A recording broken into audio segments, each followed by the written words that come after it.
जी देखिए, मैं कोई कानून का तो विशेषज्ञ नहीं हूँ, लेकिन with all due respect to the legal process, जो सज़ा सुनाई गई है 2 वर्ष की, वो एक्सेसिव मालूम पड़ती है। क्योंकि राजनीति में लोग जब भाषण देते हैं तो वाद विवाद, टीका टिप्पणी, इस तरह के शब्द प्रयोग होते रहते हैं। ये कोई पहली और आखिरी घटना नहीं है। उस पर 2 साल की सज़ा मुझे ज़्यादा दिखती है। दूसरी बात, भाजपा के मित्रों को, समर्थकों को मैं इतना ही कहना चाहूँगा कि आपके ही एक बड़े नेता वाजपेयी जी ने बड़ा अच्छा कहा है कि छोटे मन से कोई बड़ा नहीं होता है। अगर अदालत ने निर्णय दे भी दिया तो सदस्यता को छोड़ दिया जाना चाहिए था। उनको कम से कम इतना अवसर दिया जाना चाहिए था कि वो ऊपरी अदालतों में जाकर इस निर्णय को चुनौती दे। अगर वहां से भी नहीं होता तो अपने आप सदस्यता खत्म हो जाती है। कुछ लोग ये भी कह सकते हैं कि भाई हम लोगों ने नहीं सदस्यता खत्म की तो कानून है, लेकिन फिर वही बात मैं दोहराऊंगा, आप सरकार में हैं, आपको मन बड़ा रखना चाहिए। छोटे मन से बड़े नहीं बन सकते हैं, और ये बात मैं नहीं, आदरणीय वाजपेयी जी ने कहा है। और तीसरी बात, कांग्रेस के लिए ये कहूंगा कि आप दुखित हैं, आपको लगता है कि आपके साथ गलत हुआ है, वो ठीक बात है, लेकिन आप पॉलिटिकल पार्टी हैं। मेरा अपना मानना है कि कांग्रेस में ज्यादातर लोगों को आज भी इस बात का एहसास ही नहीं है, समझ ही नहीं है कि what they are up against. उनको पता ही नहीं है कि उनकी लड़ाई किस लड़ाई में वो हैं। आज भी वो समझते हैं कि दिल्ली में बैठ के ट्विटर पे ट्वीट कर देना या पार्लियामेंट तक मार्च कर देना, उससे तो राजनीतिक लड़ाई आप नहीं लड़ सकते। राजनीतिक लड़ाई तो गांव में लड़ी जाएगी, जमीन पर लड़ी जाएगी, गलियों में लड़ी जाएगी, बूथ पर लड़ा जाएगा। जब तक आप वहां पर नहीं दिखेंगे तब तक इस तरह की घटनाओं में आपके साथ ये होती रहेगी, और वो सही है या गलत है।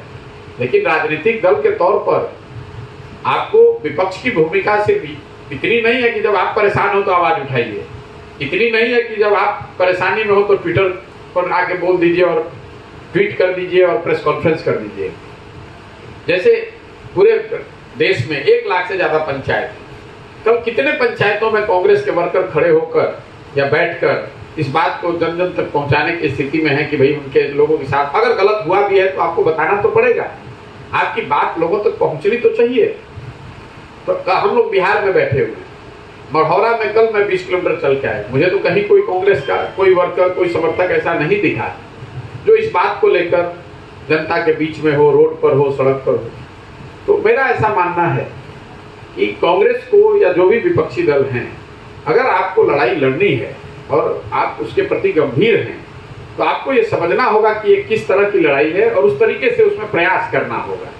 सिर्फ मीडिया के जरिए या सोशल मीडिया के जरिए आप अपनी बात रख सकते हैं, उससे थोड़ा हो हल्ला भी होगा, लेकिन जब तक आप बात गांव तक नहीं पहुंचाएंगे, लोगों को अपने साथ इस मुद्दे पर नहीं जोड़ेंगे और वो चुनाव के रिजल्ट में परिणत नहीं होगा, तब तक आपको कोई गंभीरता से नहीं लेगा।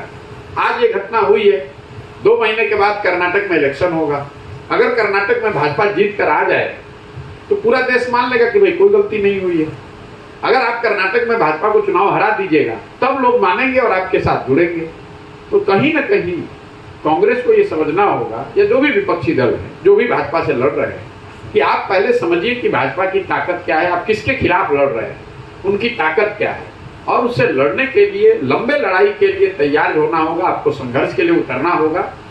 सिर्फ अंग्रेजी में बैठकर वहां ट्वीट कर देने से, भाषण दे देने से, पार्लियामेंट में मार्च कर देने से, 10, 20, 50, 100 एमपी के रोड पर बैठ जाने से ये समस्या का समाधान नहीं होने वाला।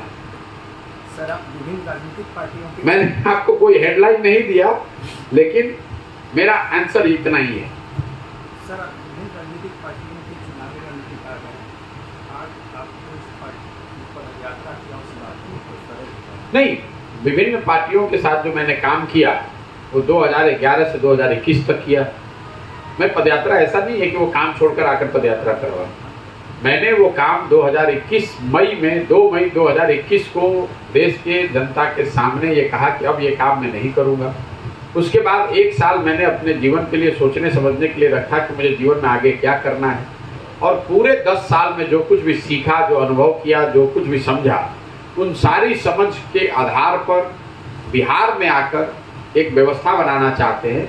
अब बिहार में इसलिए आ रहे हैं कि बिहार में सारे प्रयासों के बावजूद, सारे अलग अलग विचारधारा, अलग अलग दलों के शासन के बाद भी बिहार में जो आज हमारी आपकी स्थिति है वो दयनीय है, बदहाल है। मैं रोज कहता हूँ कि बिहार में जिन लोगों ने भी शासन किया है, जिन दलों ने, जिन नेताओं ने, उन्होंने जो कुछ भी किया या करने का दावा कर रहे हैं उसको अगर आप सही मान लीजिए कि कांग्रेस ने अपने 40 साल के शासनकाल में बिहार के लिए अच्छा किया, मान लीजिए कि लालू जी के शासनकाल में सामाजिक न्याय मिल गया, लोगों को, गरीब को, वंचित को आवाज़ मिल गई, मान लीजिए कि नीतीश कुमार भाजपा की गठबंधन की सरकार में बिहार का सड़क बिजली बन गया, विकास हो गया, इन सारी बातों को अगर आप सही भी मान लेंगे तो भी जो आज बिहार की सच्चाई है वो तो यही है कि आप देश के सबसे गरीब, सबसे पिछड़े, सबसे अशिक्षित, सबसे ज़्यादा भुखमरी और बेरोजगारी वाले राज्य हैं। तो कहीं ना कहीं ये बताता है आपको, हमको, बिहार के समाज को कि जिस रास्ते पर हम लोग पिछले 40-50 साल से चल रहे हैं उस रास्ते पर चलकर तो आप समृद्ध और अग्रणी नहीं बन सकते। और यही मेरी समझ है कि अगर बिहार को सुधारना है तो समाज के स्तर पर प्रयास होना चाहिए। जब तक लोग नहीं सुधरेंगे, लोग इस बात को नहीं समझेंगे कि अगर बिहार को सुधारना है तो ये उनकी भी जिम्मेवारी है, उनको भी कंधा लगाना पड़ेगा, उनको सही तरीके से वोट करना पड़ेगा। अगर आप 500 रुपया लेकर वोट दीजिएगा, मुखिया का चुनाव कीजिएगा, तो मुखिया आकर ईमानदारी के साथ काम नहीं करेगा।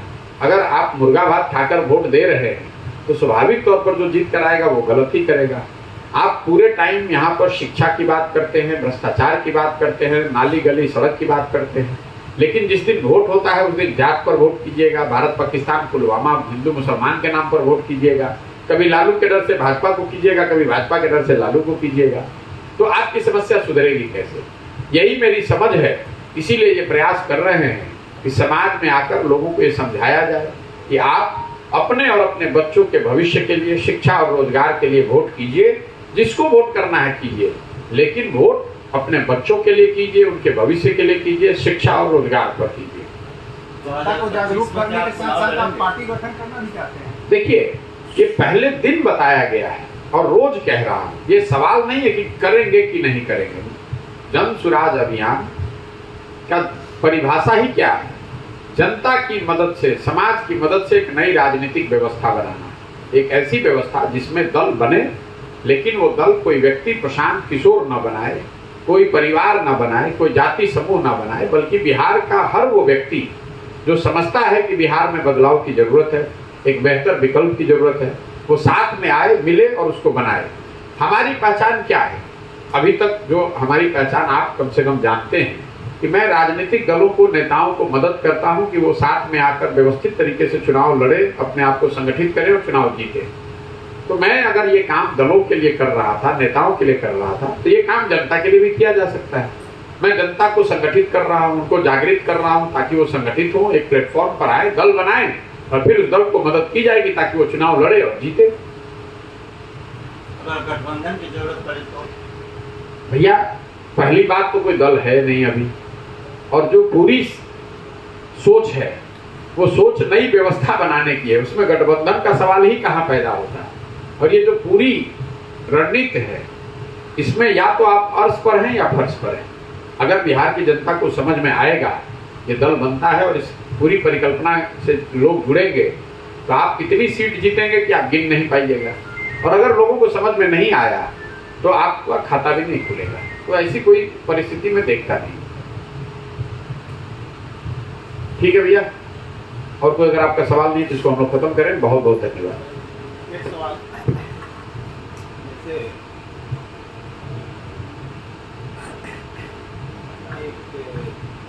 नाटक हुआ करता था, जुलूस। कौन सा नाटक? जुलूस। अच्छा। उस नाटक में दिखाया जाता था सर कि जनता को कि आपकी सही मंजिल तक आपको हम पहुंचाए और जनता उसके पीछे पीछे लग जाती। फिर जाके एक चौराहा आता है और वह व्यक्ति जो जनता को मंजिल तक पहुंचाने का दावा करता है एक दूसरे तरफ जी, और जनता वहाँ ठगी सी दिखती। तो वैसी स्थिति क्या नहीं मानी जा सकती है कि आपके साथ जनता चल पड़े? और भाई देखिए, ऐसा है, हम कोई हनुमान जी तो है नहीं कि हृदय फाड़ के आपको दिखा दें। आप ये कह रहे हैं कि आपके साथ अगर जनता जुड़ेगी तो कल उसके साथ धोखा हो सकता है, तो भाई ना जुड़े। आप जिसके साथ अभी तक जुड़े रहे हैं, जिस किसी के साथ भी जुड़े रहे, वहां तो 100 में 100% आपके साथ धोखा हुआ है।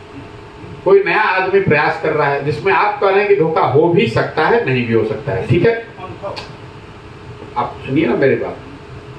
मैं रोज मन से कहता हूं कि मैं जो कह रहा हूं इस पर आप बिल्कुल भरोसा मत कीजिए। मैं जो कर रहा हूं उसको देखिए, जांचिए, परखिए, मूल्यांकन कीजिए। अभी आपने अपने अनुभव की बात की, आप अपने अनुभव के आधार पर निर्णय लीजिए। अगर आपको अनुभव ये बताता है कि नहीं, जिस पुरानी व्यवस्था से आप जुड़े हुए हैं वही ज्यादा बेहतर है, तो वहीं पर जुड़े रहिए। आपको कौन बुला रहा है कि आके इसमें जुड़िए? हम किसी को कोई प्रलोभन तो दे नहीं रहे हैं। हम एक बात बता रहे हैं कि हमारी समझ से बिहार की स्थिति तब तक नहीं सुधरेगी जब तक आप अपने और अपने बच्चों की चिंता नहीं कीजिएगा। भाषण देने से, बिहार की समस्याओं की गणना करने से, उस पर लिखने से बिहार नहीं सुधरेगा। सबको मालूम है कि बिहार में क्या समस्या है, लेकिन जब आप वोट करने जाते हैं, जब ताला को खोलने की बारी आती है, तो चाबी आप शिक्षा की लगा ही नहीं रहे, तो शिक्षा व्यवस्था सुधरेगी कैसे? आप, मैं जो बोल रहा हूँ गाँव में, उसको सुनिए। मैं तो लोगों को बता रहा हूँ कि आपको नेता नहीं ठग रहा है, क्योंकि अगर कोई आपको नेता ठगता तो एक बार ठग लेता, 2 बार ठग लेता, 50 वर्ष से कैसे ठग रहा है? अगर आप 50 वर्ष से ठगे जा रहे हैं तो इसका मतलब है कि गलती आप में है, कहीं ना कहीं गलती आप में है। आप वोट दे रहे हैं जाति के नाम पर, तो स्वाभाविक तौर पर बिहार में हर जगह जाति की प्रमुखता बनी हुई है, जाति की चर्चा हो रही है। आप वोट दे रहे हैं 5 किलो अनाज पर, तो बिहार में कितना भी भ्रष्टाचार है, 4 किलो अनाज काट के मिलिए रहा है। आप वोट दे रहे हैं हिंदू मुसलमान के नाम पर, भारत पाकिस्तान के नाम पर, तो आप टीवी खोलते हैं तो भारत पाकिस्तान आपको रोज सुनाई दे ही रहा है। आप वोट दे रहे हैं राम मंदिर के नाम पर, तो 30 वर्ष के बाद ही सही, लेकिन राम मंदिर बन ही रहा है। आप वोट दे रहे हैं बुलेट ट्रेन की कहानी सुनकर, तो गुजरात में 1 लाख करोड़ का बुलेट ट्रेन बन ही रहा है। जब आप वोट अपने बच्चों की शिक्षा और रोजगार के लिए दे ही नहीं रहे हैं, तो कोई नेता आ जाए, सुधरेगा कैसे? तो आपकी जो समस्या है उस पर वोट दीजिए, अपने आप सुधरेगा। आपने कहा हमारे पीछे चलने के लिए, हम रोज मन से कह रहे हैं कि आप हमारे पीछे चलिए ही मत। हम कहाँ कह रहे हैं कि आप हमारे पीछे चलिए, हम कहाँ कह रहे हैं कि आप हमारा झंडा लेकर चलिए। हम आपको बता रहे हैं कि जो रास्ता आपको गांधी जी ने दिखाया, गांधी जी ने देश को आजाद कैसे कराया, समाज को जगाया। गांधी जी आगे आगे चले, पीछे से पूरा समाज चला, तब ना आजादी मिली। तो अगर बिहार की व्यवस्था सुधारना है तो आपको सबको जगना पड़ेगा, सबको लगना पड़ेगा। खाली बतियावे से तो हो ही ना। हम तो कह ही नहीं रहे कि आप हमारे पीछे चलिए, तो हम चाहे दाएं ले ले चाहे बाएं ले ले, आप कहीं घबरा रहे हैं? आप भी वहां रहिएगा ना, तो आप सीधा रास्ता लेके चलिएगा। हम मान लीजिए बाएं चलेंगे तो हम ही को मार के भगा दीजिएगा, सब लोग सीधा चल देगा। अगर हम रास्ता बदलेंगे तो हम भी ना उल्हा हो जाएंगे, बाकी लोग सब चलेंगे साथ में। अगर हम दल बनाते, तब जो आप सवाल कर रहे हैं वो ठीक है कि अगर हमने रास्ता बदला तो सबको बदलना पड़ेगा। नीतीश कुमार जी जब रास्ता बदलते हैं तो उनके दल के हर आदमी को बदलना पड़ता है। लेकिन अगर आप सब ने मिलकर दल बनाया है और हम रास्ता बदलेंगे तो रास्ता हमारा बदलेगा, आप तो सही रास्ते पे ही रहेंगे। और अगर सब लोग मिलकर रास्ता बदल लिया, इसका मतलब है कि सबकी सहमति है, तभी तो रास्ता बदल रहे हैं। तो कोई उसमें ठग किसको रहा है? यही व्यवस्था है जो आपको समझ में नहीं आ रही। सब लोग कह रहे हैं कि दल तो बनबे न करी, दल बनबे न करी और दल लोग मिलकर बनाएंगे, दोनों में फर्क है। अगर जो हम काम कर रहे हैं दल बनाकर भी कर सकते थे, लेकिन दल क्यों नहीं बनाया? अगर दल हमने बनाया होता तो उसमें आप आकर पदाधिकारी बन जाइएगा, उसमें नेता विधायक मंत्री बन जाइएगा, उसके मालिक नहीं ना बनिएगा। लेकिन अगर आप मिलकर बनाइएगा तो एक ही वोट आपका होगा, लेकिन आप एक वोट के मालिक रहिएगा। यही पूरी परिकल्पना है। समझ में आए तो जुड़िए, नहीं समझ में आए तो जहाँ है वहाँ रहिए। तो सत्य ही है ना कि दल बनेगा?